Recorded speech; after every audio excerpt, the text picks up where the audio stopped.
Good evening and thanks for joining us on this Monday. I'm Dennis House. And I'm Denise DeCenzo. Tonight, 2 more people have died from Saturday's attack in El Paso, raising the death toll there to 22.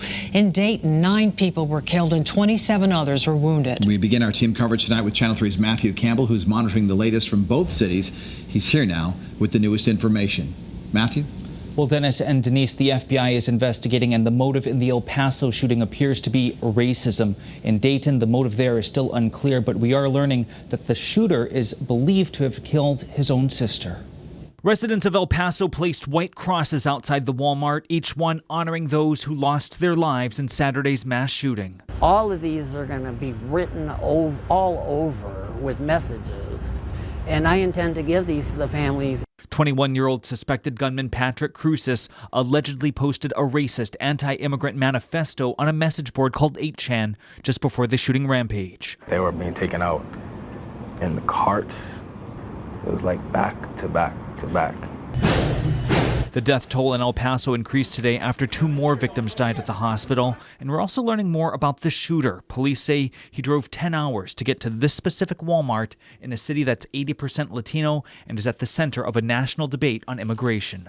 6 degrees, maybe 3 degrees of separation. Everybody knew someone who died here. The suspected shooter's family expressed remorse through a family spokesperson. We are devastated by the events of El Paso and pray for the victims of this tragedy. Cruces has been charged with capital murder. The Justice Department is also considering whether to bring hate crime charges against him. And meanwhile in Dayton, that's the most difficult thing with any shooting is why. And I don't believe we'll ever have a definitive answer, and that's something that we're all going to have to live with. Survivors still grapple with the motive behind this shooting that killed 9. Police say 24-year-old Connor Betts opened fire inside a bar. His own sister Megan was among the dead. Police say the siblings traveled to Dayton together along with another man who's being described as her companion. That man was wounded but survived. It seems to just defy believability he would shoot his own sister.